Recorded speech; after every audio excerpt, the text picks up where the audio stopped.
ourselves to the side.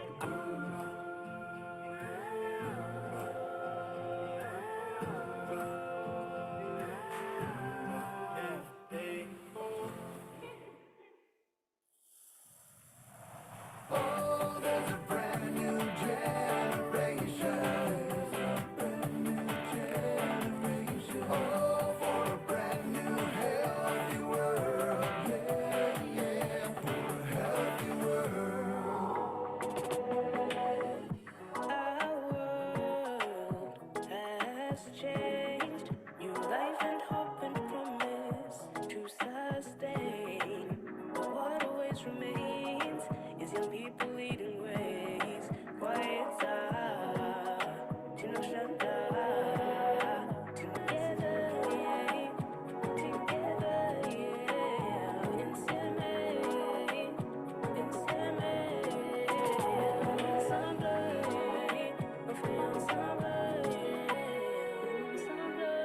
she's working to remove the In our fields of hope, we plant the seeds with hands that want to grow, to feed each other, sow the dreams that know. Planting seeds feed mouths across the globe.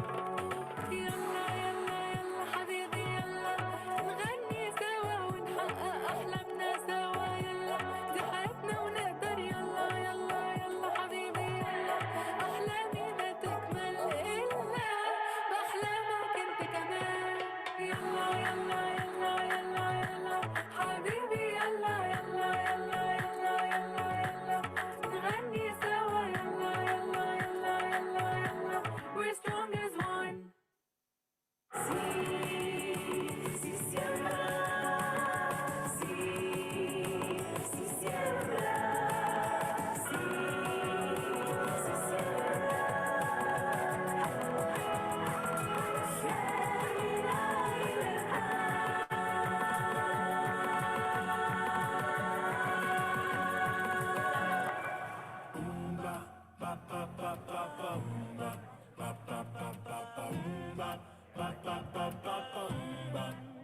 I need that better life, better production, it's better right. I need that better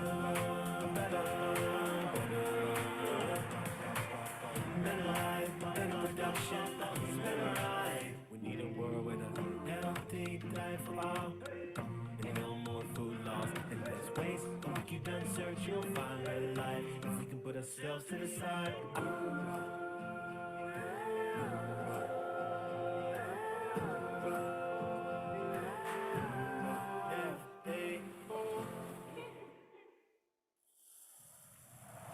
Oh, there's a brand new generation. Oh, for a brand new healthy world. Yeah, yeah, for a healthy world. Our world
that better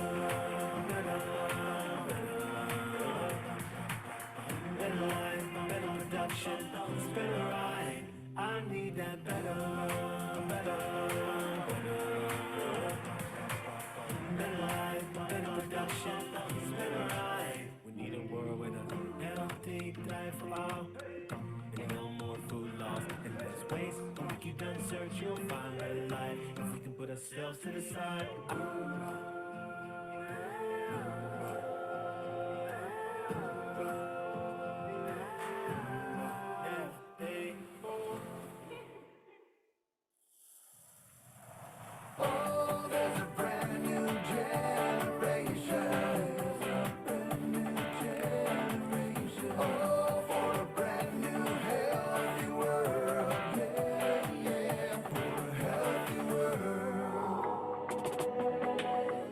Our world has changed.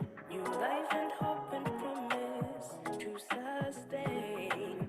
But what always remains is young people leading ways.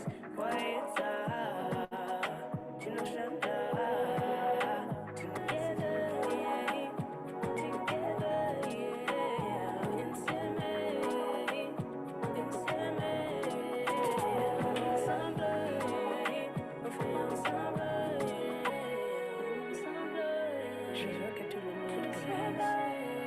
In our fields of hope, we plant the seeds with hands that want to grow, to feed each other so the dreams that know. Planting seeds feed mouths across the globe. يلا يلا يلا حبيبي يلا نغني سوا ونحقق أحلامنا سوا يلا دي حياتنا ونقدر يلا يلا يلا حبيبي يلا أحلامي ما تكمل إلا بأحلامك أنت كمان يلا يلا يلا يلا يلا حبيبي يلا يلا يلا يلا يلا يلا نغني سوا يلا يلا يلا يلا يلا We're strong as one.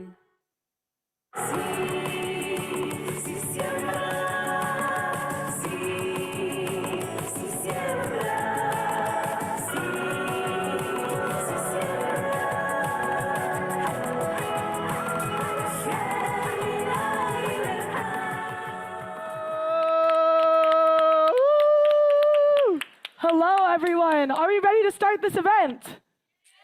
No, There no, we no, go. I couldn't hear. You That's can hear spirit. them. Yeah, Let's go. couldn't I hear said, that. are we ready to start this event? Okay, amazing. We're going to have a fun time together tonight. Yep. So welcome, everyone. Welcome, excellencies, distinguished guests, and young leaders. I am absolutely thrilled to welcome you to a moment that will showcase the power and impact that national youth chapters have had around the world. My name is Amanda Murad, and I work with the World Food Forum Local Action Program, supporting these amazing chapters. Together with my co-moderator, Rizka Afif, we are honored to guide you through today's exciting program. Wonderful, Amanda. Thank you. I'd like to give a warm welcome to everyone joining us here in FAO and online. Before we begin, please note that today's event offers simultaneous interpretation in all 6 official FAO languages. Absolutely. And as you join us in this event today, we would like to introduce you to our magnificent youth platforms, our national youth chapters. They're built upon a network of networks at the country level. And national youth chapters are working across the globe, working towards agri-food system transformation. Yep. Who can be part of these national chapters? Well, they're composed of young researchers, farmers, artists, educators, young community leaders, policy advocates, innovators, and so many more.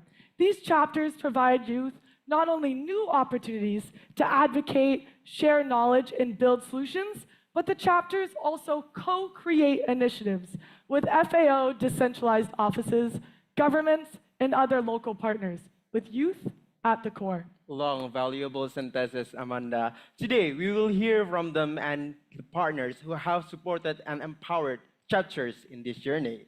Since the first youth chapter launched in 2022, we have seen the incredible growth of this movement. Throughout this week, we have celebrated the launch of over 40 new youth chapters on this global stage, bringing the total to 62 worldwide. That's incredible. And today, we will hear their stories of transformation and learn about the impact they have had.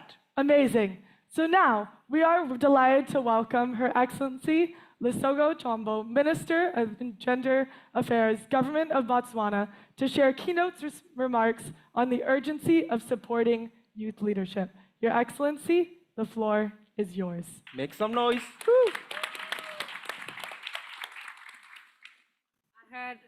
I heard a very light, very low woo, and then I think she decided to tone it down because everybody else wasn't catching up with it. Do you think that's what happened? No? You see, you're like, ooh, you know, and everybody else is not doing it, so you're like, eh. Good evening, everyone. Sounds more like it. Good evening to all the excellencies in the room. Good evening to all the delegates. In Botswana, young people are called banana. That's how you say a youth. So good evening, banana. And when it's one person, it's monana. So if I say good evening, banana, you'll say good evening, monana, right? Good evening, banana. That's good. It's such a great honor today to be here to represent the government of Botswana. And this is because we, as the government, truly believe in agri-food systems. And so it's a privilege to also be here with young people from across the world because, as we all know, agri-food systems are under immense pressure from climate change to biodiversity loss, from persistent food insecurity, and many others. And these create such an urgent challenge for all of us, especially to create decent jobs for young people. How many of us know a young person who doesn't have a job? How many of us don't know any young person who doesn't have a job? So clearly this is an urgent challenge, isn't it? And it's an urgent challenge that applies to the entire globe. And I speak on behalf of Botswana when I say that it is urgent for us as well. Now, these challenges may seem global, as we can see that they affect us all, but the impacts are felt mostly at a local level, that are felt at a household level. And I think each and every one of us know how when somebody doesn't have a job, it's not just that dignity that is affected, it's literally quite often in this day and age a matter of life and death. And we realize that these challenges are ones that young people could be key players in ensuring that sustainable solutions are developed in them. And this is because we don't consider young people as just beneficiaries or just people who we consult in order to hear their voices in terms of advocacy, but we believe that young people are the ones with the creativity, with the innovation, with the true power to turn their voices into action and sustainable, innovative impact. This is why I believe that our national youth chapters are important, given that they provide platforms that are needed to bring young people's voices into decision-making that is binding. If you have been part of some of the engagements that I've been at this past week, I have been emphasizing how a voice alone is not enough, how advocacy in itself is not enough, and we ought to give young people the kind of environment where their voices are binding, and in turn translate into action by governments, action by parliaments, and so on and so forth. Now in Botswana, we recognize the energy and creativity of our young people. As a whole, yes, we do recognize the creativity of our young people as essential to agri-food systems transformation. But I'd like to point out that we realize the impact and creativity of our young people as a whole. And I personally advocate for young people to be in each and every sector as leaders of today. And our ministry currently, in recognizing young people as essential leaders for agri-food systems transformation, is working closely with the Ministry of Agriculture, which is the host ministry, as well as FAO Botswana, in supporting the establishment of a national youth chapter. And this is intended to provide structural support and a more structured channel for young people to contribute to food security, sustainable agriculture, and inclusive development, and ensure that young women and men alike have the opportunity to design, to lead, implement the solutions that will shape the future of our agri-food systems. For very obvious reasons, I'm biased. So as much as I say young women and men alike, I actually, as you can imagine, I'm leaning towards women. I see a few smiles. I think it was a very predictable one from my end. I hold the portfolio of youth and gender. And so in that portfolio, it's my responsibility to advocate for gender equality. And until there's gender equality, it means that there's more advocacy for the gender that is disproportionately disadvantaged. And as we know it, that is women. And as we also know it, yay. And as we also know it, I hear this in every platform. Women are the backbone of our society, and it does not reflect in our actions. It does not reflect in our budget allocations. It does not reflect in our commitments that turn into action. And so with every opportunity, I would like to absolutely stand up and advocate for women. And I say this also because we speak of unemployment, even when we speak of youth unemployment, young women are the ones who are disproportionately disadvantaged, right? And so gender equality ought to be at the center of everything that we do. And until we get to a place where the world has equality, it means what we're advancing is equity, so that we can advance those women to the point at which our male counterparts are at. Now, the ministry has been supporting young people to venture into agriculture through the Youth Development Fund, where some youth-owned enterprises have been successful, have ventured into successful food production. And because inclusivity is central to our vision, we know that empowering young women is not optional, as I just said, but it is fundamental. And as we amplify youth voices, diverse voices, the Botswana Youth Chapter aims to become a model of equitable, gender-sensitive youth engagement, providing and proving that resilience and innovation emerge when everyone has a seat at the table. And by everyone, I mean young and old, I mean male and female. Now, our success depends on partnerships, on governments, FAO, civil society, private sector.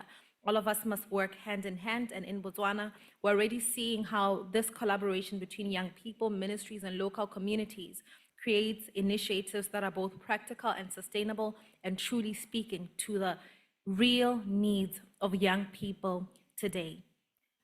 I commend the World Food Forum and all of the partners for providing this vital platform for youth engagement.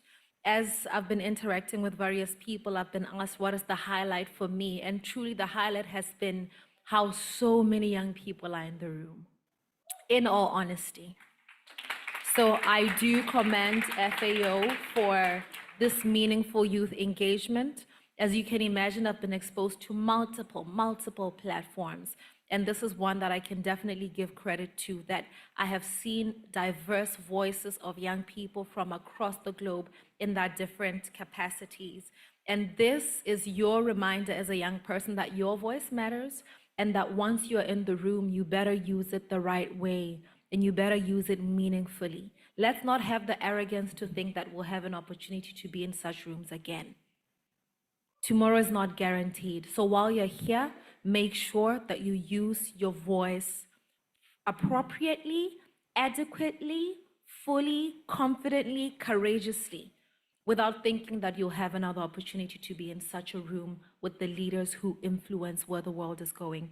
And I continue to challenge you to be innovative, be innovative. I'm looking forward to seeing and interacting and experiencing all of the innovation by young people in agri-food systems transformation and across all sectors, because innovation is the way to go. And we always complain about how we don't want to do things the way people have done them anyway, right? Right? Right? Yeah, well, always like we want to do them differently. So let us see those unique, brilliant ideas, and let us ensure, I know there are a lot of policymakers in the room and a lot of advocates in the room. Advocacy should not end with you speaking. It should end in tangible, practical results that change people's lives. And so if you're an advocate, I'd love to interact with you next year and see results. Have a great evening.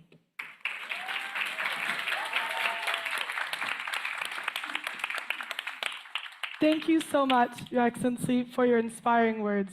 Thank you for also highlighting young women. We'll have later in this program a long discussion about what national chapters are doing to empower young women in agri-food systems. We'll also accept your challenges, and we'll also accept the challenge to keep the energy up the entire time. All right. We now move to our first panel, exploring how global and regional alliances are empowering youth. That's a bold actions and a bold call to action.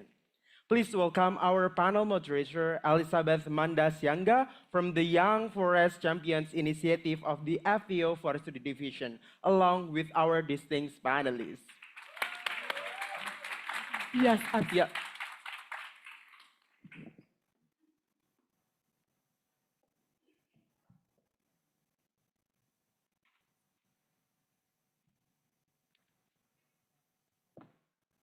Yes, you can take Yep, a seat. you can. Sorry, I'm going to now introduce our panelists as well, but thank you very much.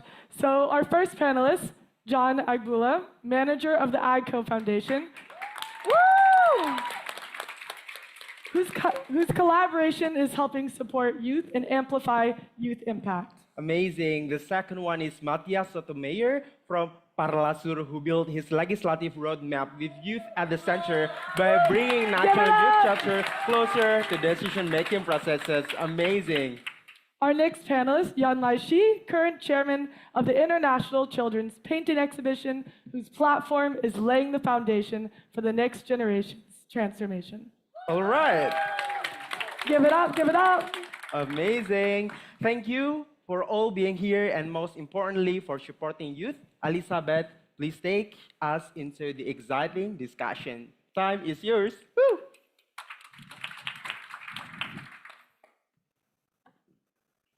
Thank you so much. Good evening, distinguished guests, dear participants, and fellow change makers in the room. You're most welcome. My names are Elizabeth Manda Sianga, and I'm truly honored to serve as your moderator this evening. And for this inspiring discussion, I've seen firsthand how the power of knowledge, partnership, and innovation can transform lives. So before we dive into this exciting conversation, I would like us to pause for a second to appreciate this moment that represents so much in this room, the believers in the future, the young people who are here, and not just the beneficiaries of change, but the architects of transformation. So the purpose of today's panel is to highlight how global and regional alliances are creating real opportunities for young people across the world, and how through collaboration, shared leadership, youth are driving agri-food transformation at local level. So let's get ready today, and I'm super excited to be with this incredible panel. So it is my pleasure to introduce our panel, and we're truly privileged to have with us an outstanding group of panelists. So we have Mr. John Agbola representing the AGCO Foundation, championing agricultural innovation, youth empowerment across communities. And then we have Mr. Matthias Sotomayor from Parlasur Parlamento de Mercosur, a passionate advocate for regional cooperation and inclusive agricultural policy, And then we have Miss Yan Li She from the World Food Forum China chapter and rotating chairman of the International Children's Painting Exhibition, organizing committee, connecting art, culture, and agriculture in so many different powerful ways. So thank you for joining us tonight, and it's an absolute honor to have you all here. And so we are going to begin with our first panelist, Mr. John from AGCO Foundation. And John, from your perspective, why is it essential to invest in young people, and how is the AGCO Foundation leading the way in empowering and investing in the youth? Thank you so much, Amanda, as we love to call you, based on your social media footprint. A very good evening, everyone.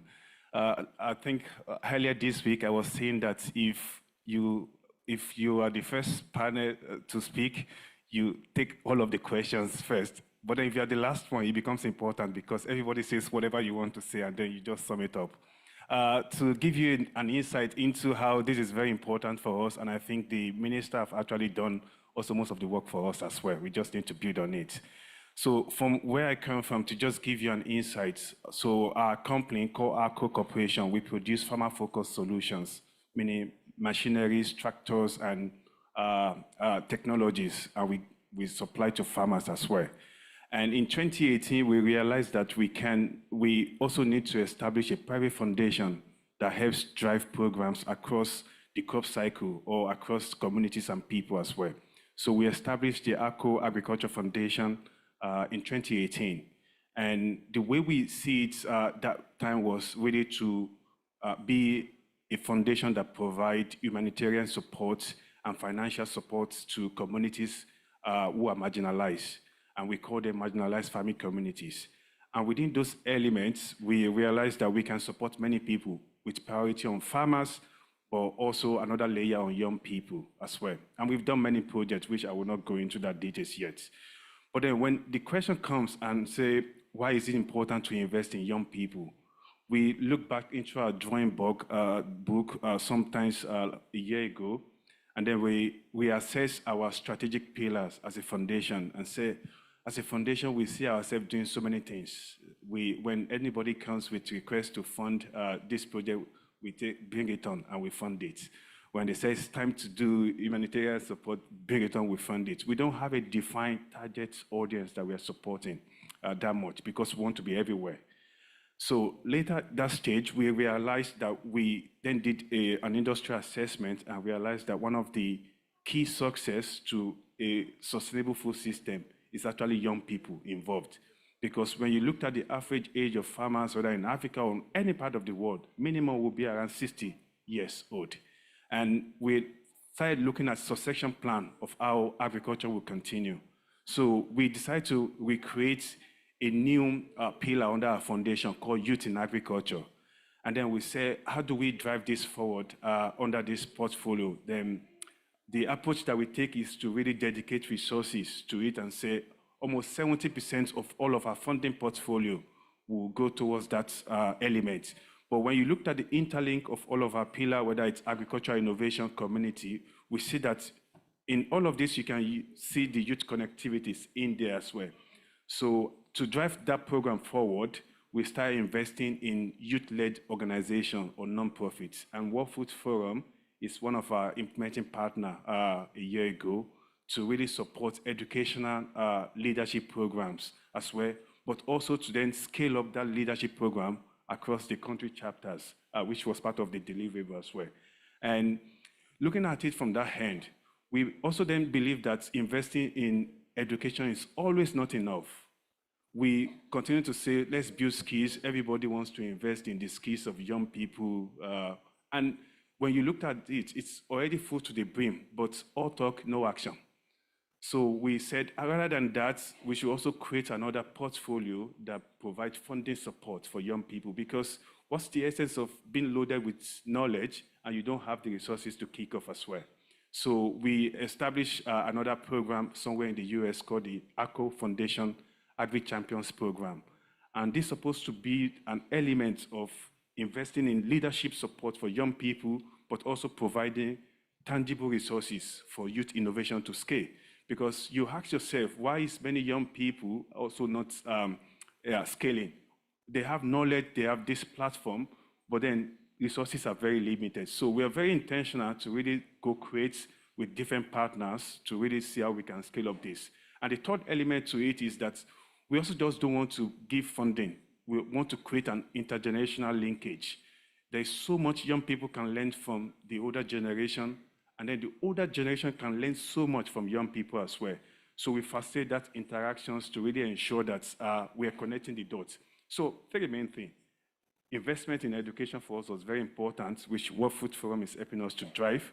Second layer is putting resources in the hands of young people.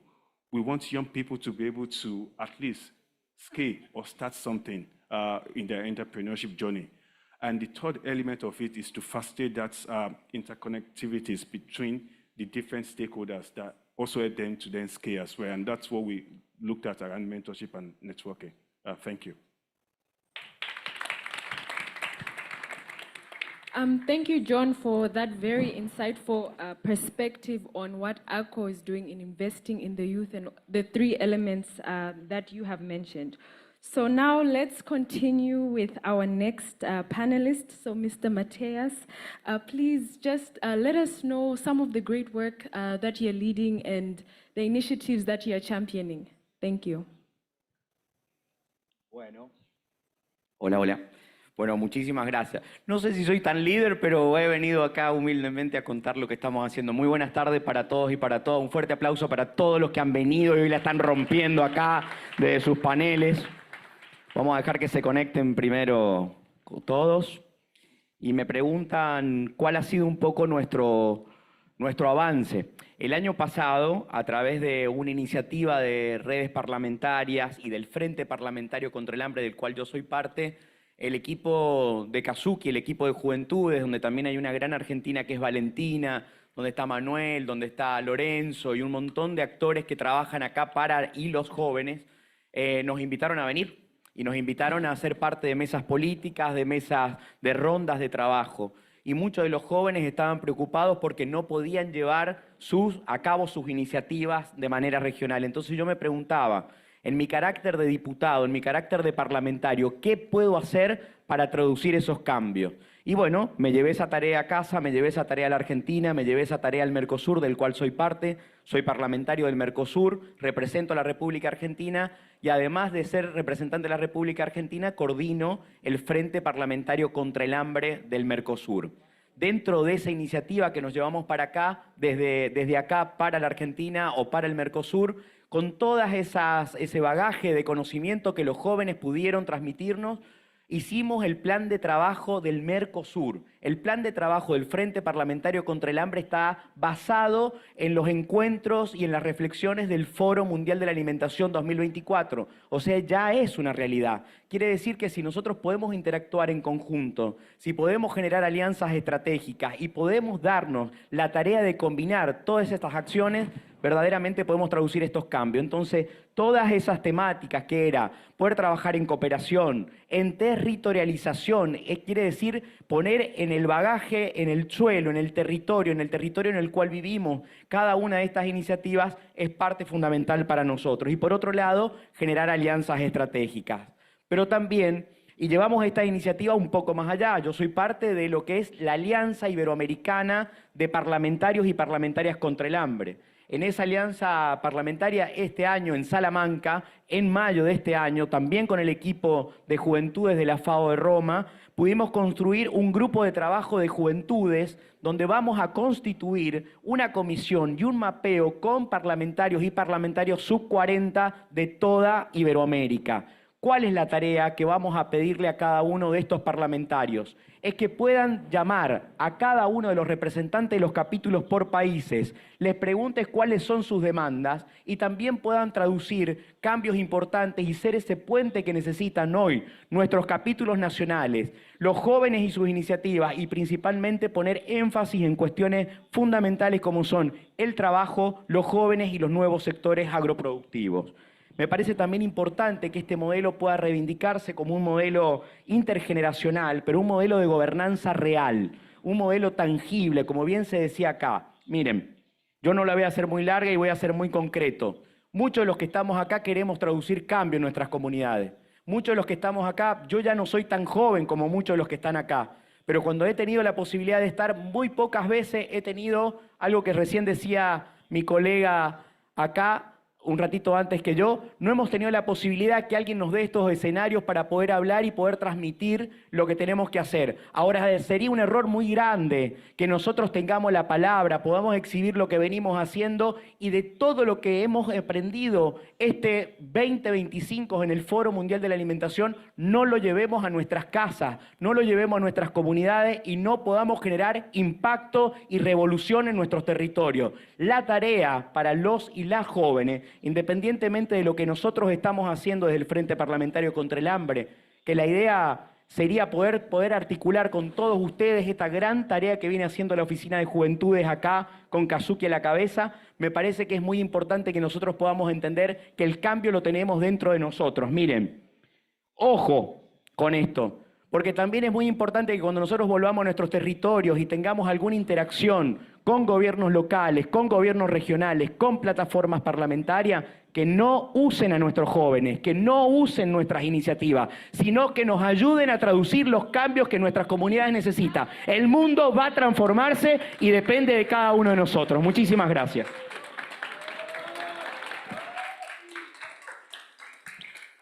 Thank you so much, Mr. Mateus, for those powerful and deep reflections. And now we turn to our final panelist, by a leader who brings a very fresh, unique perspective, connecting creativity, youth, and sustainability. So please welcome Ms. Yan Leishi from the World Food Forum China chapter and rotating chairman of the International Children's Painting Exhibition Organizing Committee. And can we please use the headsets? And Ms. Yanle, how are the cultural and artistic expressions of young people and children influencing or transforming agri-food systems? Thank you. 感谢您的提问啊，各位嘉宾好，女士们、先生们，晚上好。我是来自中国北京。那么中国有句古语啊，叫"民以食为天"啊，所以呢，保障粮食安全呢，本身也是我们全人类共同的一份使命和责任哈。那么今天呢，其实我们不仅是为了这个纪念粮农组织80周年的这个庆典而来，更是为了呢，未来可持续发展来寻找答案。而这些答案呢，其实就孕育在我们的下一代的身上。他们才是粮农系统转型的根基力量。为此呢，我们在中国做了很多的探索和实践。我们的路径呢，就是以化为境，共育未来啊。我想谈3点啊，今天。第一呢，就是以画展为媒，实现双向的赋能。世界那么大，美丽我的家的这个儿童画的国际巡展呢，我们已经开展了10年了。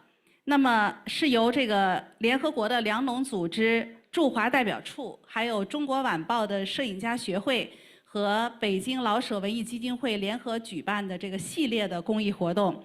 那么也是为了促进儿童和青年，助力联合国的2030年可持续发展目标的全球普及与实现。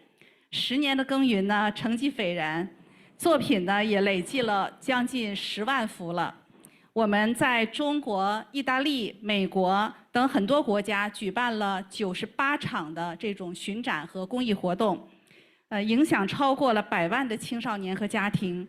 画展的价值呢是双向的，它既扎根本地，又回响全球，激发公众对粮食安全、生态保护、可持续发展这些话题的真诚的落地的讨论。那么今天呢，这些画漂洋过海来到了罗马。这个粮农组织的总部，这是下一代用画笔发出的这个友好的声音和未来之声，寻求世界的回响和共鸣。那么第二呢，我想谈的是以艺术之桥唤醒生态，自觉。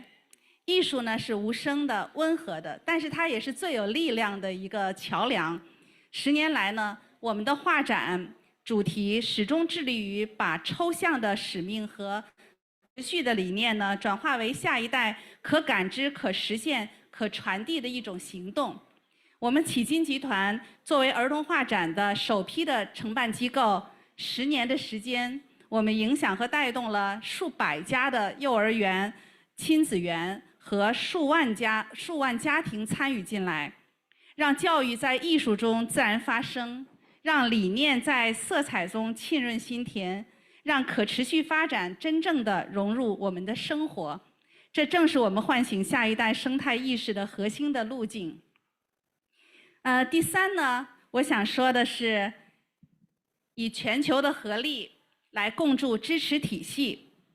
中国哲学家荀子呢曾经说：“不积小流，无以成江海。”要让这股根基的力量，下一代根基的力量茁壮成长，离不开全球和区域之间的通力合作。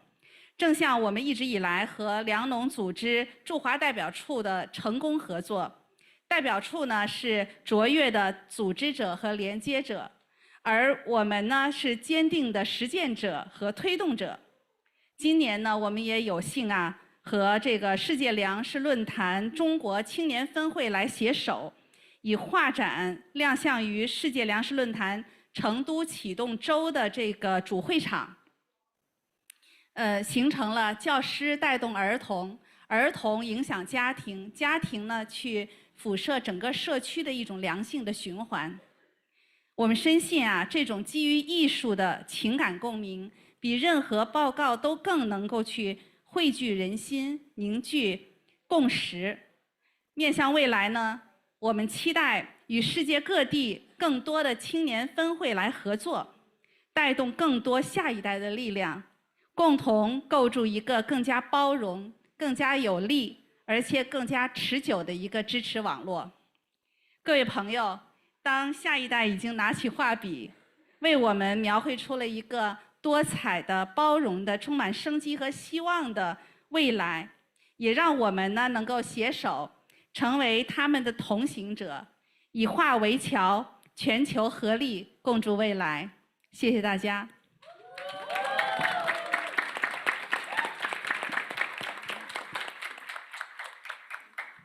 Thank you so much to all our panelists for your inspiring contributions and reminding us the power of collaboration. So from today's rich discussion, 3 powerful messages stood out. Global and regional alliances are more than just partnerships. Secondly, young people are not waiting to be invited. We are already leading and innovating. And the third one is collaboration and shared leadership are not just strategies. They are the foundation for a truly sustainable and an inclusive future. Thank you very much.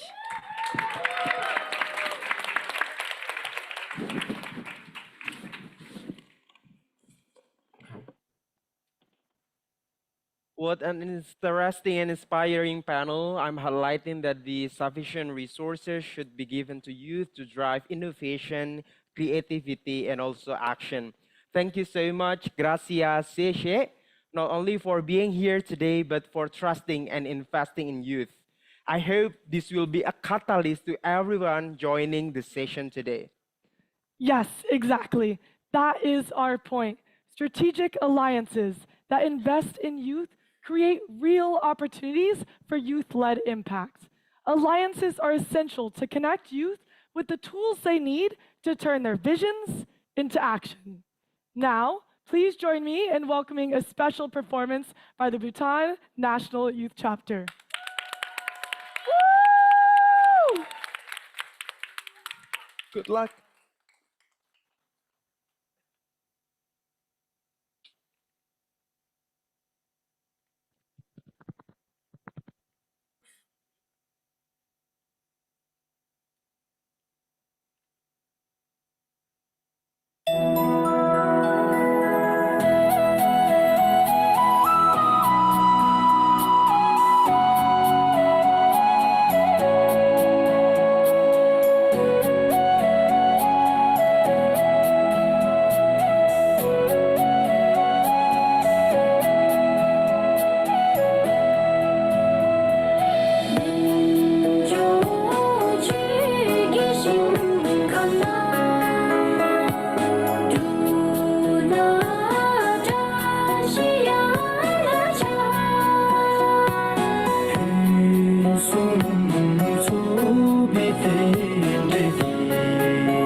Does he sit on the ball? Wow, wow, wow, wow. Need more some noise. Woo! Thank you to our performance for showing us that the World Food Forum National Youth Chapters are diverse platform where culture strengthens community and energizes collective actions. Absolutely. Now, I'm thrilled to move into our second panel of the day, where we will hear directly from the National Youth Chapters themselves. The National Youth Chapters leaders of Ecuador, Indonesia, Ireland, Kenya, and Qatar. All right, most of these chapters have launched their initiative in the last year, connecting youth and community stakeholders, empowering and educating their peers, and starting projects to meet community needs. We could not be more proud of what they have already achieved. This session will be moderated by Mr. Cesar Valle, Regional Youth Focal Point for FAO Regional Office for Africa. Mr. Valle, the floor is yours. All right. Yep. Another round of applause. Woo!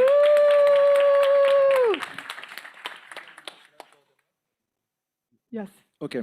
Hi, everyone. Good evening. I hope everybody is doing okay, and I'm excited to moderate this second panel. Let me go ahead and invite the 5 people who you will be hearing from. Let's start with the World Food Forum chapter of Ecuador, Esteban Anamise. Welcome upstage. I am taking your hat after this conversation. Let's welcome the chapter lead from Indonesia, Clara Citra. Welcome, Clara. Let's have Ireland, Caitlin Breen. Yes, let's keep appreciating them as they come up. Kenya, Christine Karanja. And Yeah, last Christine. but certainly not the least, Maj Mubarak Al-Kuwari. Welcome. How's everybody feeling? Great. Fantastic. Okay. Should I make you do a dance to follow what they just did? So, you know, we come to the World Food Forum and these global fora and we talk about all the things we need to do, but we know that the real action happens on the ground, right, at country level.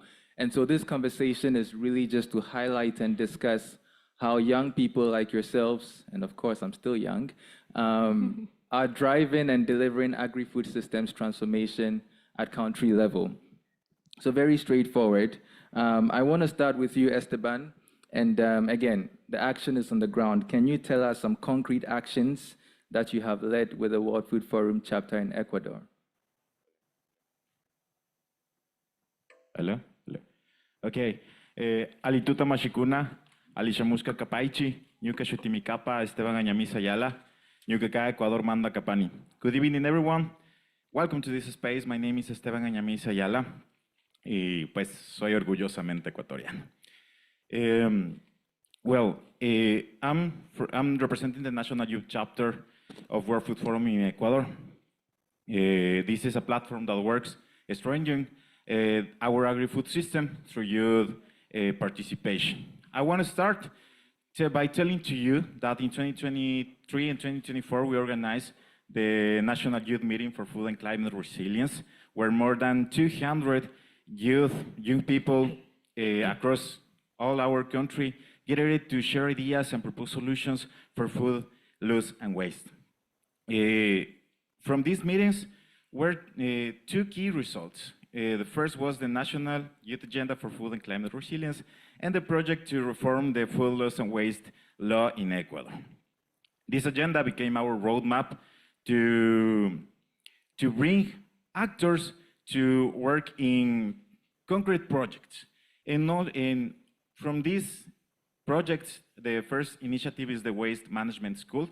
Our first experience took place in the Amazon region, working hand in hand with local communities. We were and we are actively working in this project to reform the food loss and waste law because we try to show that youth are not only participants, but also active contributors in the national policies and legislative change. In Ecuador, if we don't have the places to participate, we create these spaces. The next month, we will hold our third national meeting for food and climate resilience with national authorities, food banks, local governments, and youth leaders. Our goal is to present all the results that we got in all these years, and also to agree in clear roadmap for the discussion and also the presentation of this project to reform the law in the National Assembly. We hope that our national authorities include this issue, the food loss and waste, in their national agendas. Why we did all of this? Because we believe in Ecuador, we believe that the Ecuadorian and Latin American youth can make a change in the world. I'm really, really proud to represent my country in this space and also Latin America, making this a space where not also Spanish is, where Spanish is also spoken. Y demostrar así, pues, que todo el amor que los jóvenes latinoamericanos tenemos por nuestros países y su desarrollo. In all these projects, we also, we do not forget our indigenous communities because they are the real guardians of the land. Runa Kunapak, Jaktakuna, Pachamamaman, Mikuita, Apachin. The indigenous peoples feed the world. I also want to thanks to all the organizations that support us, and especially, I hope my partners are watching this, I want to thank all the youth organizations that are part of our national chapter. I just want to finish, invite you to support and remember Ecuador. From this side, all the support to our indigenous people in Ecuador. Ecuador is a small country with a big heart that leads the exports in flowers, shrimp, and banana. And also we offers the best chocolate in the world. If you want to taste it, tomorrow we have an event at 12 if you want to taste. Also, a big country that welcomes everyone to show our amazing biodiversity, our incredible culture, and also our lovely people. I want to finish just saying that Ecuador is more than a line in the map. Ecuador is this country with four words, is the heart of the earth, and Ecuador is the center of the world. Thank you very much. Thank you so much, Esteban.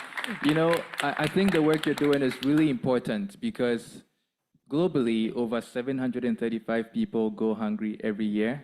735 million people go hungry every year, whereas we lose at least FAO estimates 13% of food in supply chains and waste over 1 billion tons of food in especially households.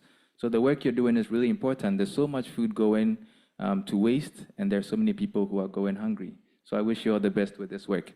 Clara, I want to turn to you. We know that where there's progress, there's resistance.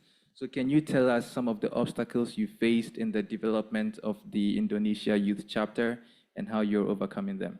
Yep, thank you very much for having me. Hi, food visionaries all. In Indonesia, we usually call our audience food visionaries.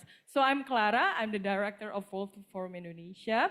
So last year in this very exact stage, I also talking about how our Indonesian chapter plans to transform the agri-food system in Indonesia, what is our ideal expectation on how this nationwide network that has a very big privilege to come into this international forum supported by FAO directly can do anything on the grassroots stage. So today I want to update you the progress of 1 year program that we have been done. So as you may know, we can see here that Indonesia is a very large archipelagic country. A lot of remote communities is a very super challenges for us to reach out to them. And we also in our internal team rely on the virtual meeting platform to engage with each other. So it's a bit hard. But from that moment, we realized that we need a help in the local stage. We need a management help in that. But the thing is, apparently, it's a bit hard for us to find for passionate youth that has a passion in agri-food system and has time and enough effort to do this voluntary work. Therefore, we're trying to first grow the motivation among youth to contribute in the agri-food system transformation. And we are proud to introduce you to our solutions that we are coming up. Indonesia Food Academy. So Indonesia Food Academy is a 6-month intensive training program when we are trying to having 12 expert classes from each subtopic of food systems like agroforestry, livestock, agriculture, aquaculture, and all. And also we have a final stage of this program when the participant can have a real hands-on experience in grassroots initiative. They have to solve a concrete problem in the community. So we can see that we are featuring 100 youth from 16 provinces, 28 experts, 24 weeks each year, and this become our flagship program. Please give a big round of applause also to Risma as the coordinator of this program and all of the Indonesian chapter team that can make this happen. So this is our very first Indonesia Food Academy. We're committed to providing best curriculum and mentors for youth from different backgrounds. And as you see on the slides, we got a very balanced participants from around Indonesia, from each region. We can see cute faces here. And then, although I didn't have enough time to show all the data on the slides, we've just received great feedback from our participants. 60% say that they are satisfied with the program. 70% say they love the topics. And 80% say they've gained more confidence in taking part in transforming agri-food system transformation. However, this is only the beginning of our journey, and we still need many helping hands and strong support from the government, think tanks, private sectors, FAO, and WFF to grow impact of this program. Together, we are moving towards better food and a better future. Thank you very much. Thank you so much, Clara. The power of education cannot be overstated. Former UNSG, Mr. Kofi Annan said, education is the premise of progress, right? So it's really important to see the kind of work you're doing and to also see how you've stayed resolute on your goals despite the challenges. Congratulations. If I can come to you, Caitlin, with the World Food Forum chapter in Ireland, what are some of the key actions that the Youth Food Forum has put in place in Ireland to drive impactful youth action? Yes, thanks so much, Caesar, and thanks everybody for having us here. So over the past 2 years since the Irish chapter has been formed, and we launched this time last year, but we started working a little bit before that. We've worked closely as a diverse group from across the country and across the food sector to bring together youth from across our entire food system. We have run a range of events and engaged with our youth in various different ways, including online and in person, talks and panels and workshops, and of course also social media engagement. And we've built up experience of what has worked best in our context and what has proven successful in Ireland. So over the next few minutes, I'll highlight 3 of the best practices that we have noted that's worked in our work in the last 2 years that might be relevant to other national contexts. The first thing I'll touch on is the combination of the top-down and the bottom-up approaches that we have used. You mentioned grassroots there. We think that grassroots approaches are so powerful. They bring the passion and the interest and the lived experience that really keeps a movement alive and keeps it going. But equally, having an organizing committee to keep momentum going and to keep governance in check and to keep timelines and deadlines and to make decisions, we've also found to be essential. So the combination of these 2 approaches has really served us well this year. In addition to this, the support from our country's government through our Department of Agriculture, Food and the Marine has allowed us to put together events across the country to gather together young people from across our small country. Without this support, we wouldn't be able to reach half the young people that we do, and it's so valued and so beneficial to our work. Part of our strength as a chapter is the combination of these 2 approaches. So we have both the elements of the grassroots with the passion and the lived experience, but we also operate as a formal committee, and this has allowed us to sustain and grow our chapter over the course of the last 2 years since the start of 2024. As well as that approach, I'd like to talk about the diversity. So in our participants, we want to, and our members of the chapter, we want to bring together voices from across the entire system. So including the primary producers, of course, the backbone of the system, the private sector, civil society, researchers, and many more, in order to have conversations with as much depth and consideration as possible. But we also want to reflect this diversity in the panelists that we host and the speakers that we provide, so that our chapter members can see a diverse range of future roles that they might pursue in the future. By showcasing interesting and unique careers in the food system, we hope that it can drive more and more young people to consider the food system as a potential career opportunity for them. Next is our continued communication and engagement. We've found that we've had the most success as a chapter when we have maintained communication and engagement consistently with our members, as I'm sure everyone else feels similarly. So sometimes this takes the form of large-scale organized events. We held our first ever National Youth Food Summit in 2024, bringing together over 500 young people, from very small children all the way up to third-level students and young professionals. But equally, this engagement can also be done via social media, email, or attendance and visibility at national events that are already happening. This year we attended Ireland's largest national food and agriculture event, which has over 200,000 attendees, and so we were able to connect with more young people than we would have alternatively.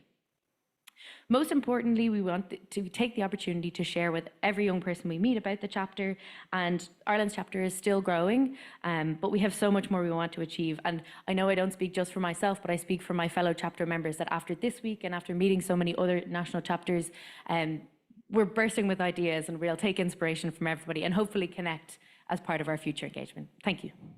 Thank you so much, Caitlin. Let me try and summarize those 3 good practices you just shared, and I think that we can learn from.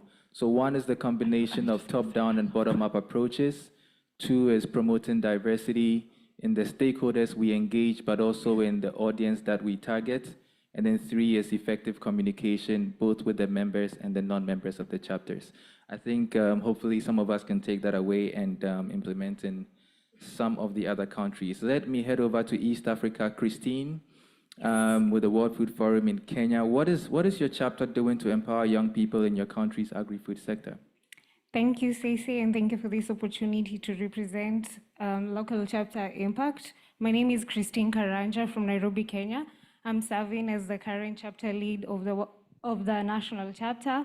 World Food Forum Kenya has positioned itself as a credible youth convener in food systems transformation. Being barely a year in engagement, we've just recently had the international launch, which is phenomenal impact. Beyond that, most recently, about an hour ago, we just convened 16 countries in Africa for a united side event.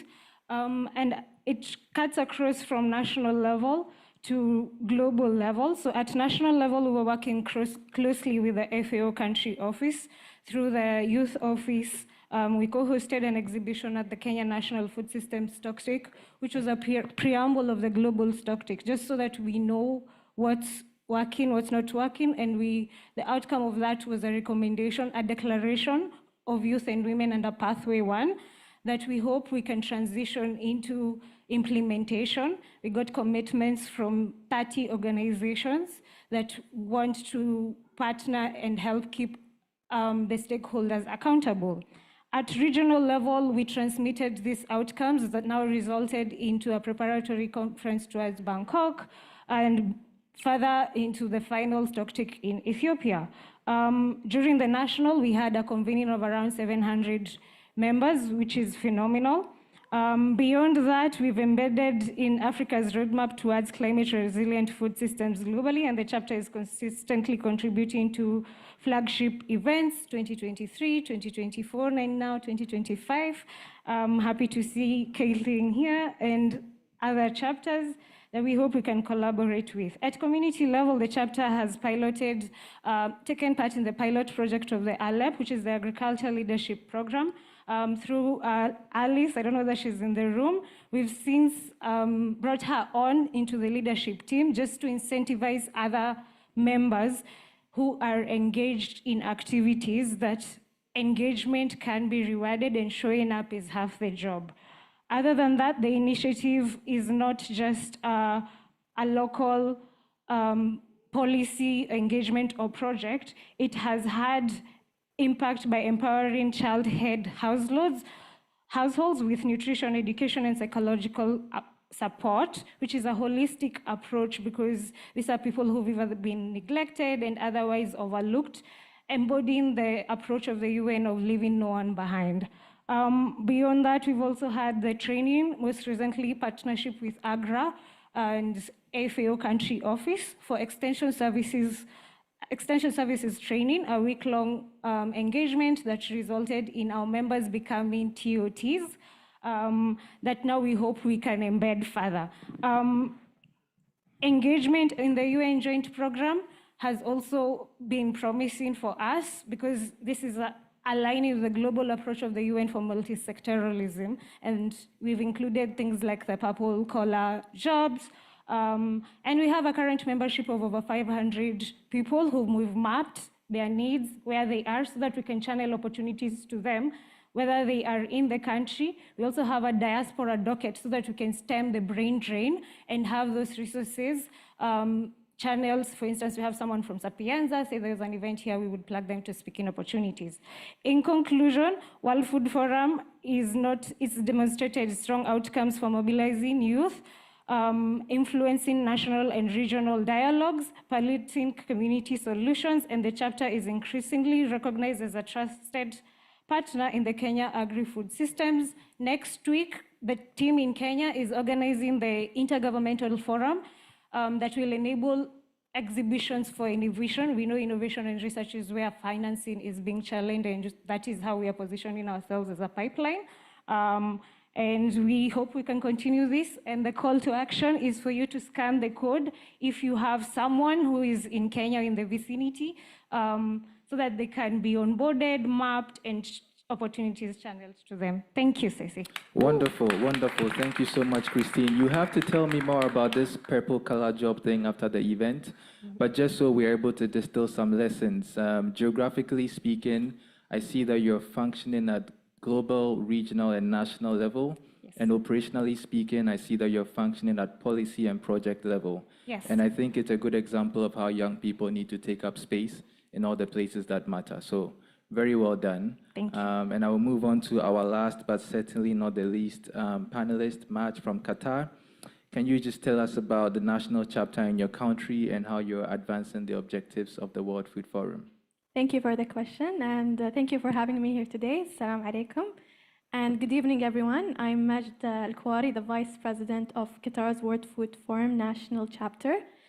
The Qatar National Youth Chapter was officially launched at the University of Doha for Science and Technology in February this year in collaboration with the Ministry of Municipality and FAO. We're proud that Qatar is the first among the GCC to establish a WFF national chapter, which reflects Qatar's strong commitment to supporting youth engagement in key areas such as food and water security, sustainability, and climate resilience. Our vision is to empower youth to lead sustainable agri-food transformation, aligning with Qatar National Vision 2030 and the National Food Security Strategy 2030 as well. And I'd like to thank the Ministry of Municipality, especially Mr. Saleh Al-Rumehi, for his support, as signing a memorandum of understanding with the Ministry of Municipality have helped us strengthening the chapter in youth capacity building, empowerment, and research collaboration in national food security initiatives.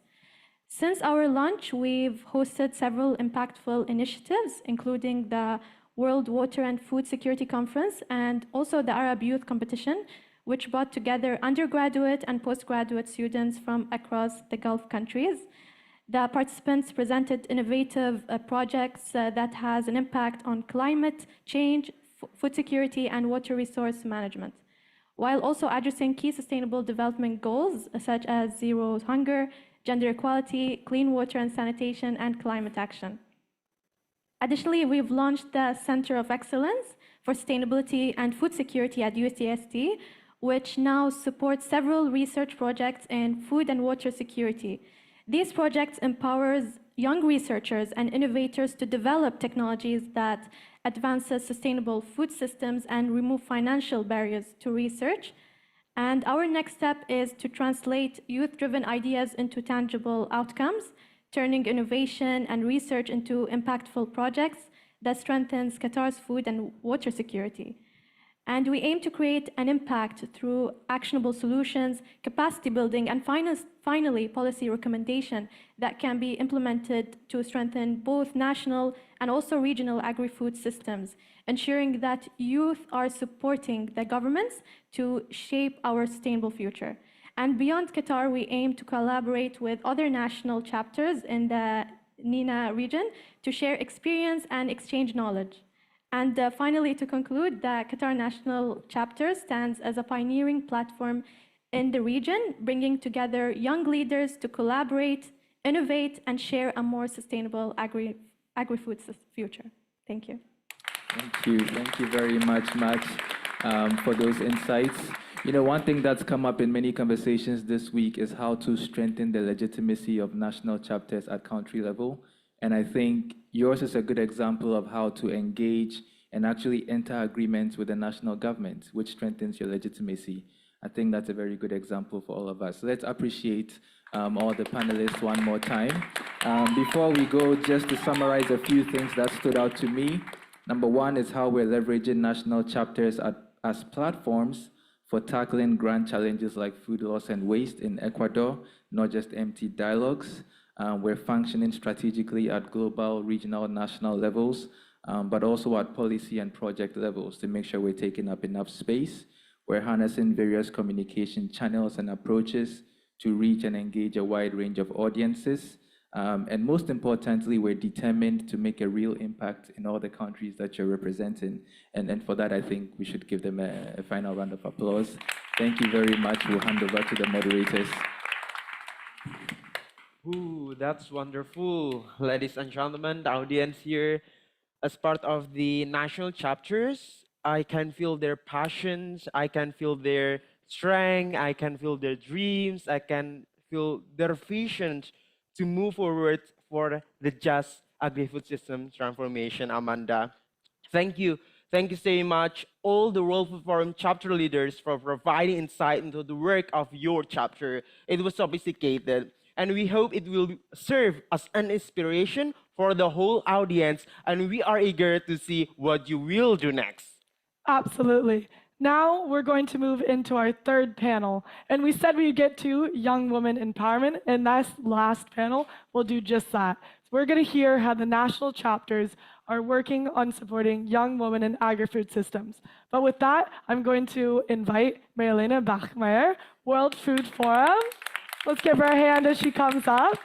World Food Forum Youth Policy Board member for the thematic area on young women's empowerment, to moderate this next panel. And we're also going to welcome to the stage the National Youth Chapter representatives from Egypt, Ghana, Italy, and Peru. You can head on up now. Give them a loud round of applause. More for our young women. Welcome. Amazing. Welcome to the stage, and with that, we'll leave the panel to you. Thank you so much, and thank you so much, and good evening, everyone. It's amazing that you're still here despite the late hour, and I hope you still have some energy left because you're gonna hear an amazing panel. And with that, I'm going to introduce to you our speakers for today. First, we have Miriam Abdelhedi from the Egypt National Chapter. Then we have with us Novam Kali from the Italian National Chapter. Isabella Chaquadana from the Peru National Chapter. And Alberta Nana Eshtag Akosa from the Ghana chapter. And to set the ground for the discussion, I quickly want to introduce to you the Youth Recommendation on Young Women Empowerment, which we established last year together with close engagement with the national chapters, and also I hope with many of you here sitting in the room. And this has been like a real engagement to reflect the realities of young women on the ground. And we worked hand in hand with the national chapters to see like how can actually the policies be implemented on the ground. And that's exactly what's going to be showcased in this panel discussion. So let's dip right into the discussion, and we start with you, Miriam. So can you tell us, how is your team championing young women empowerment, and what are your plans in implementing the recommendations for the next year? Hello, everyone.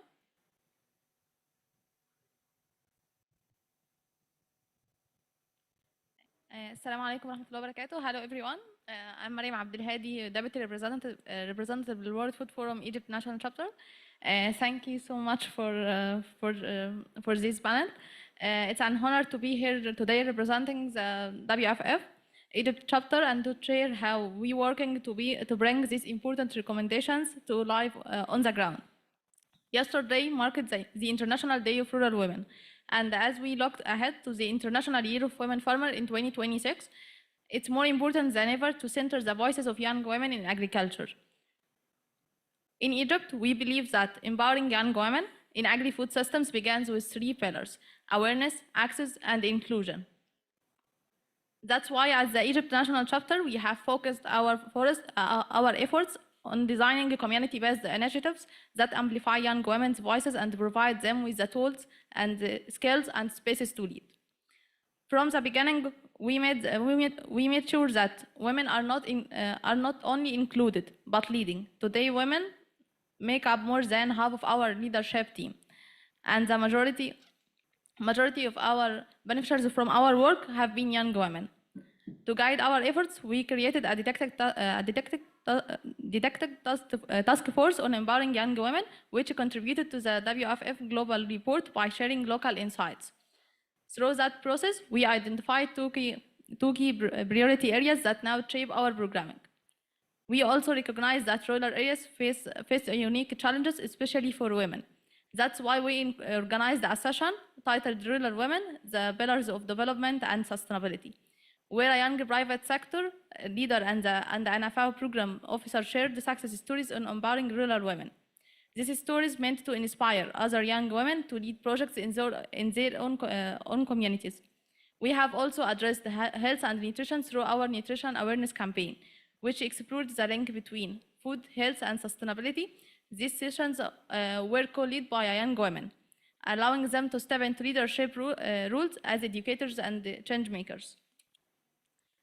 Also in this initiative, we launched a local competition, promoting eco-friendly and healthy meals, making sure that rural women could participate and showcase traditional nutritious dishes.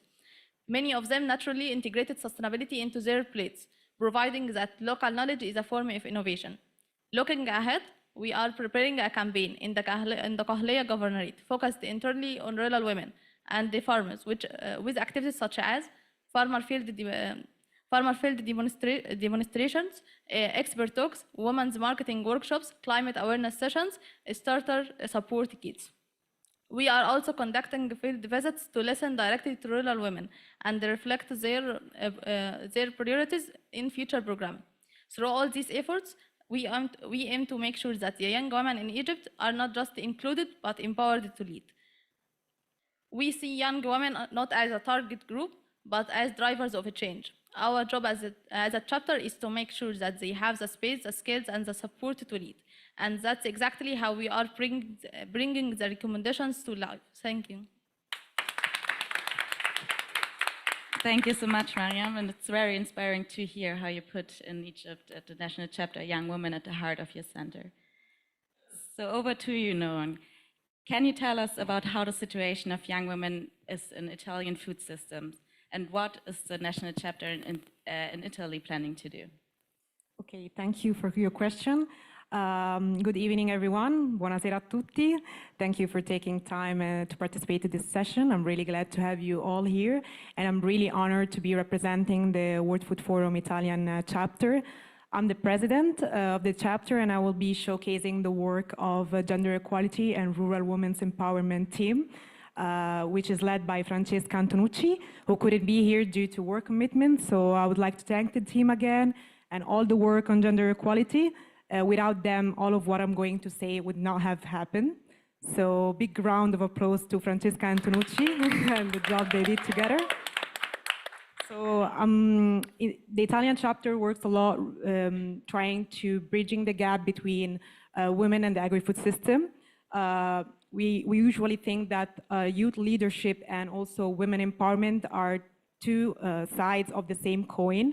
So when it comes to facing agri-food system challenges, what we are planning actually to do is empowering women and amplifying their voices. Indeed, there's a lot of women and girls that have a big impact on the agri-food system in Italy, in the rural area, and yet their work is always under-resourced or undervalued. So what we want is actually, we have a voice, we have to talk, andiamo, facciamo, let's do it, okay?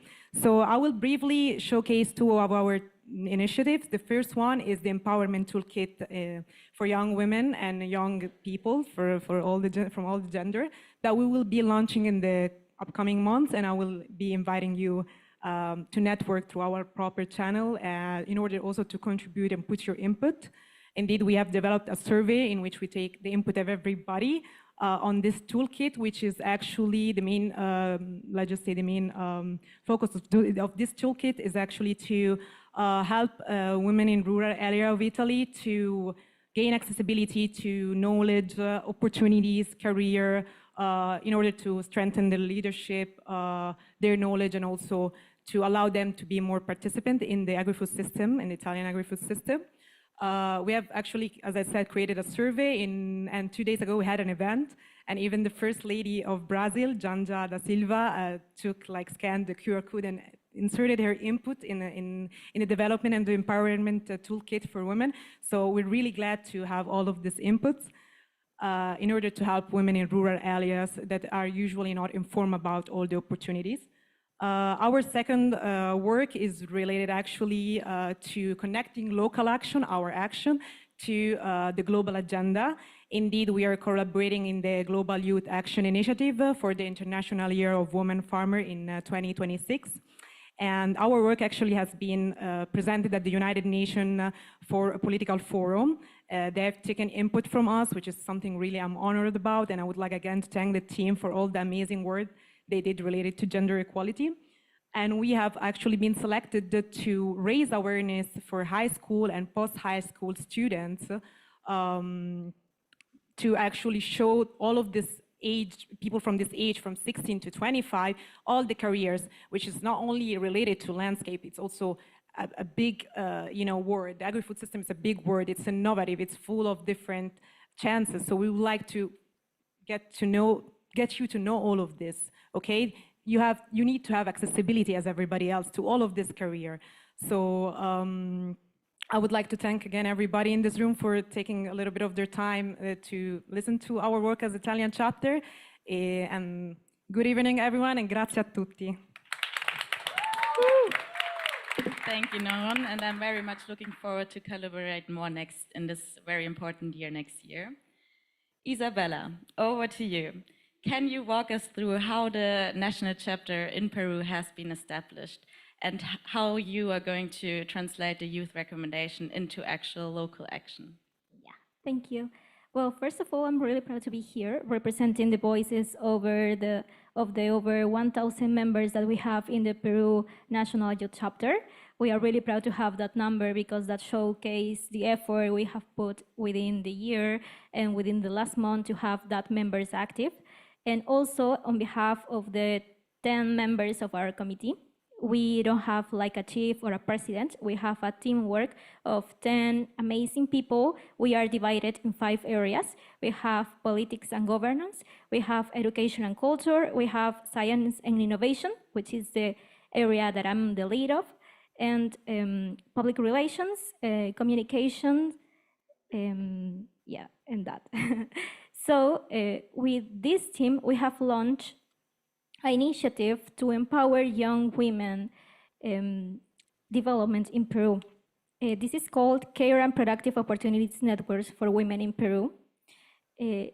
Within the leaders of the committee, I'm really proud of to say that 8 of us are women. So that also showcases the effort and the spirit that we have to be heard in Peru, because that's a topic that all the countries have, and also Peru had that challenge to empower more women and that they have the position and the voice to speak on behalf of the communities.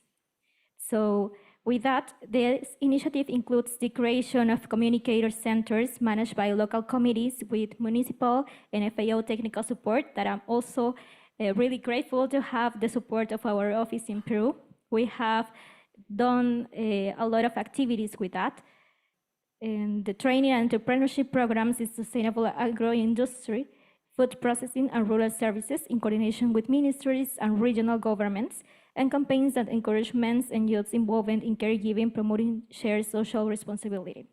Within this, we also had one member that is current forest champion, that is Lisette, that I'm really proud of her work. She's also a member of our national committee. And she is from Ancash, a region in Peru. She's not from Lima, to say. So that also makes a strong statement that in our national committee, we have to include all the people from Peru. We have 25 regions, we have Amazon forests, we have high Andeans, we have seashores. So there's different environments, different challenges that we have to address. So we need to ensure decentralizations and to give them all a voice. And to finish, I would like to give a closing statement in Spanish, because right now youth in Peru are making their voices to be heard. They are protesting right now to be here. So I will just finish in a few seconds in Spanish. Bueno, saludos a todos los peruanos, a la juventud peruana en este momento que está en las calles de Perú haciendo escuchar sus voces. Bueno, estamos aquí también representando a Perú y ya llego, ya regreso a Perú. Gracias. Thank you so much, Isabella. Unfortunately, I don't understand Spanish, but I'm sure that's been powerful last words. And I'm also very impressed that the young women empowerment action you're doing is actually fully women-led. And to round up this panel discussion, we want to hear from you, Alberta. Could you share how the Ghana chapter is empowering young women and building partnerships that create real impact across the agri-food systems? All right, thank you. And thank you for being here at this time. It demonstrates that indeed women are the heartbeats of our agri-food systems, and that if we are given a seat at the table, we can contribute immensely to transforming the agri-food system. And from all the stories that we've heard here, right from Egypt to Italy to Peru, it goes a long way. In Ghana, it's not very different from what has been shared here. But what we have practically been doing and is using the hand-to-hand approach, which is what the theme resonates or reflects with us. Hand-to-hand, all hands on board approach, and connecting the unconnected approach. And it reflects within the projects that we run. First, we have women also within the committees, and then all the projects that we are running, we try to ensure that everyone is on board, and that is why we drive everybody together. We have a number of interventions through masterclass panel discussions where we engage the women. We target more of beginner agribusinesses and startups, bringing them together and ensuring that they have a voice at the table. And by this, we realize that they are further empowered and able to contribute meaningfully. I think we have one of the most impactful sessions in July with one of the universities in Ghana, University of Energy, where the beginner agribusinesses came together, and the result was stronger for our women in agribusiness directorate under the Ministry of Food and Agriculture to call for the report to ensure, to see how we can further work with the startups within their communities to scale them up. For partnerships, we do a lot of partnerships. I think the chapter actually kicked off with the partnership approach, and that is how we kicked off. We realized that we needed that to ensure that we are valued and that we have that right visibility and that we are accepted. And that is where we are now. We had partnerships with the media, which gave us the strong visibility that Ghana chapter has. And then we also partnered with our government to execute and implement some of our projects. One of the key ones we had was the International Youth Day, where our government was fully involved. And then most of the projects that we are having, like the Ghana Poultry Day, the Agri-Students Career Guidance and Mentorship Dialogue, the Farmers Symposium and all that were through partnership. I think one of the key things that we did also this year was the Farmers Forum with Market Women, which we had a strong partnership that brought us some revenue. For the first time, we received a check from one of the key development agents. So a round of applause for the chapter in Ghana. We've received our first check. And then we've also had a very strong relationship and partnership with our country office. It's been amazing. We just had a fisheries and aquaculture event in one of the regions. So it goes a long way to demonstrate that if we are committed to it, and then if we look at the gaps within this sector, and then try to identify what can work, especially for women, and advancing women, empowering them, we will be able to deliver. Thank you. Thank you so much, Alberta. It's really inspiring to hear how you've managed to build like really strong partnerships. I'm sure many of us would like to hear more about it and learn from you to duplicate. Great, thank so you. Looking forward to continue the Sure, would love to discussion. share. And so with that, thank you so, so much to our panelists. A big round of applause again to all of them. And I'm personally really inspired to hear about all your actions, because I feel like in my work, I'm always wondering, how can we like not just put out there another policy document, which is then swimming around out there in the world, but how we can actually translate it into local action. And I think we got a really good idea about that tonight. So thank you so much. And with that, back to you, Amanda. Thank you so much. And I do feel inspired as well. And based on my opinion that women voices should be here everywhere. What do you think, Amanda? Absolutely. Let's give it up one more time for our young woman. There we go. Amazing. Thank you. Thank you to all speakers for showing how gender equality and interagency cooperation can translate global commitment into concrete local action. Absolutely. Now to close this amazing session, it's our pleasure to honor and to invite Mr. Ken Chimizu, FAO representative in Bhutan and Nepal, to deliver the closing remarks and summarize this session. The floor is yours. Thank you to all the moderators, the panelists, the very, very innovative and inspiring youth leaders, the World Food Forum national chapter leaders. Really, thank you so much for inviting me to close this most inspiring session, you know. I was earlier in the week, I had the great pleasure of being part of a session that was launching the additional youth chapters all around the world. And today I had this great privilege and an opportunity to actually hear from you directly about all the, you know, the impactful action and the transformative change that you are making in your respective communities. So a big congratulations and kudos to all of you, huh? Yeah? And, you know, these chapters were also a demonstration of really, what the World Food Forum is all about, because we had representation from, of course, men, women, also chapter leaders from different countries, religion, culture, and of course, my favorite is the third all-female panel. So really, congratulations to all the chapter leaders, contributing to also female empowerment. Agri-food systems globally face various critical challenges.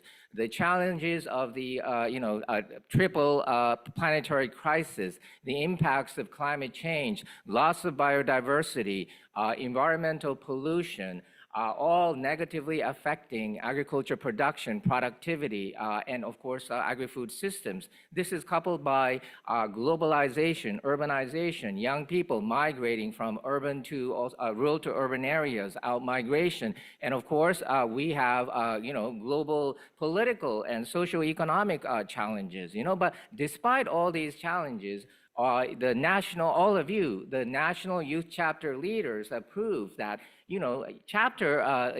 national youth chapters, all of you are acting as agents of change and transformation, and that through collective action, through international and intergenerational collaboration, that all of you can make agri-food systems more resilient, sustainable, and inclusive. I also wanted to take the opportunity to thank Sabine, for providing me. Now I understand why you invited me to close this particular session. Sabine worked, until last year, worked for me in FAO Nepal, helping to establish the FAO Nepal youth chapters. And also, and now it's so inspiring to see Sabine, supporting the establishment of 62 national chapters at the global stage. And I think that, I really also wanted to take the opportunity not just to congratulate and acknowledge the chapter leaders, but also to acknowledge the strong, the hard work of the World Food Forum team, and also the youth focal points working in the various FAO countries country offices. And I'm sure that, through this collaboration and partnership that we would see more, national chapters in next year's World Food Forum, and that collectively you will change the world. And also, I wanted to thank all of you for really providing a Gen Xer like me with an opportunity to interact with you. And I also wanted to tell you that this process has also been a process of transformation and capacity building for someone like me. As a Gen Xer, when you start losing your hair and when you start getting your wrinkles and you look at yourself in the mirror in the morning and you see all this, the fleck and the blemishes, you like to think in exchange of all of that, you have gained wisdom and experience. But I must say that through the interactions I had with all of you amazing youth chapter leaders, that I have also been transformed. I have become more bold, daring, risk-taking, innovative, thinking outside the box, entrepreneurial. So I have been really empowered through this process, and I think this is, again, this intergenerational exchange and collaboration is what makes this World Food Forum amazing. And finally, I just wanted to again congratulate all of you for the great success, the impact. I hope that all of you continue on the fabulous journey that you're doing. And I'm so sorry to the interpreters because I didn't read the teleprompter, but I spoke from my heart. So congrats and thank you to all of you. Thank you so much. Speaking from the heart. Thank you, Mr. Shimizu, for your reflection and for reminding us the power of the youth-led platform to deliver real impact. Absolutely. Thank you all for joining this amazing session. We have seen how young people, through the national youth chapters, are translating their ideas into action. And that's why this moment matters. Action is needed. Food security is urgent, climate change is urgent, and we all play a role in addressing these urgent challenges facing our agri-food systems, because none of our actions are done in isolation. Wow, that's wonderful. And this also underlined, youth are acting to create solutions. We must all act intentionally, inclusively, and in partnership with local communities and youth leading the way. Absolutely. We are eager to see the impact that this event has on you. Thank you very much, everyone. Thank you very much.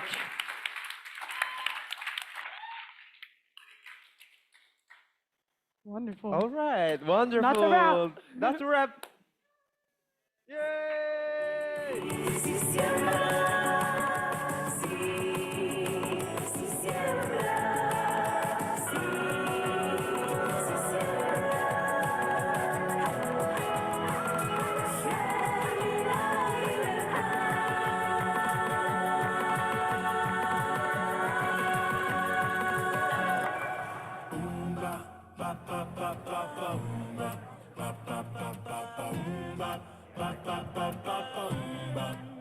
I'll be that